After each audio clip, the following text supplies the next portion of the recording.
allez-vous? Bien, je l'espère. 40 minutes pour parler de nous, de notre bien-être, de notre santé, notre forme, notre beauté. C'est tout de suite, c'est bien entendu Bien-être le Mag, nouvelle édition, nouveau sommaire que je vous livre tout de suite. Peur du noir, de l'eau ou de la foule, d'où viennent nos phobies? Peut-on s'en débarrasser? C'est ce que nous verrons dans notre dossier psy. On va d'abord regarder un reportage qui, lui, justement, nous permet de rencontrer des gens phobiques de l'eau, l'aquaphobie donc, mais qui vont tenter de s'en sortir. Et c'est un reportage signé Ingrid Meunier. Gabrielle est aquaphobe. Plonger, nager et même mettre la tête sous la douche, pour elle, c'est une angoisse. Sa peur de l'eau, elle l'a depuis l'âge de 3 ans, depuis cette journée où elle jouait avec ses petits camarades. Nous sommes allés vers la rivière où il y avait un pont et on jouait à se pousser. Et donc l'un de nous est tombé.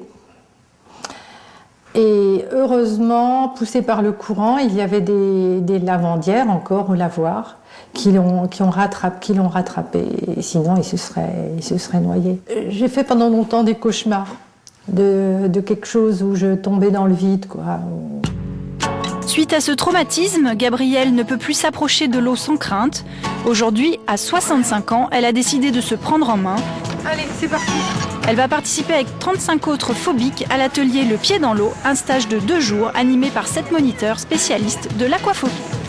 J'ai espoir. Je ne sais pas si j'y arriverai, mais j'ai vraiment espoir.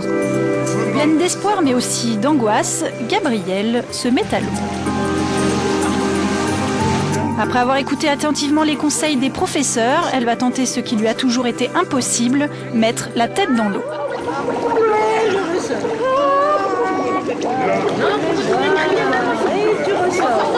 Le premier pas est franchi. Finalement, je l'ai fait. Et c'est super. Parce que bon, c'est une peur que j'ai vaincue. Gabrielle va devoir ensuite accomplir une série d'exercices comme chanter dans l'eau ou rester au fond de la piscine. Cela semble simple, mais c'est pourtant un défi pour tous ces aquaphobes. Ça fait 5 ans que j'ai l'adresse. Et il y a 3 mois, je me suis dit, allez hop, j'y vais. Mais je crois que c'est le fait de voir mes petites filles très à l'aise dans l'eau et puis moi, un peu nounouille. Je vais en vacances en plus avec des amis qui vont voir les poissons dans les eaux chaudes et j'espère y arriver.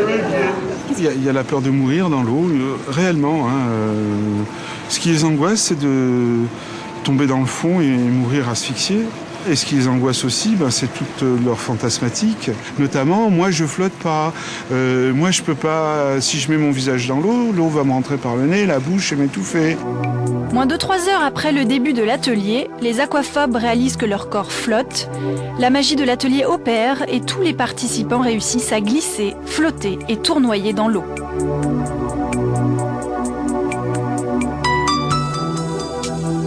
Un certain plaisir, une certaine victoire sur des vieilles peurs. Ça va, je suis contente, je progresse. Faut que j'y arrive de toute façon, pas le choix. C'est superbe, c'est magnifique. Et donc là, je suis devenu un petit peu accro presque. Accro, Gabrielle est en train de le devenir aussi. On ne la voit quasiment plus la tête hors de l'eau, un changement extraordinaire. On constate que beaucoup de personnes, quand elles ont réglé cette peur avec une conscience d'adulte, après attrapent ce que nous appelons le virus de l'eau. Et ensuite, leur loisir, ça devient l'eau.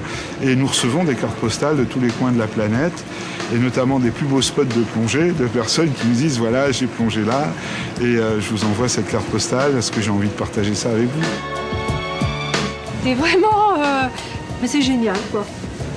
Surprenant. Formidablement surprenant parce que c'est inimaginable. Inimaginable. Positif. Vraiment à recommander à toutes les personnes qui ont des problèmes avec l'eau. Comme le disait le docteur Schneider, c'est vrai que c'est beau de voir un aquaphobe devenir aquaphile. Donc.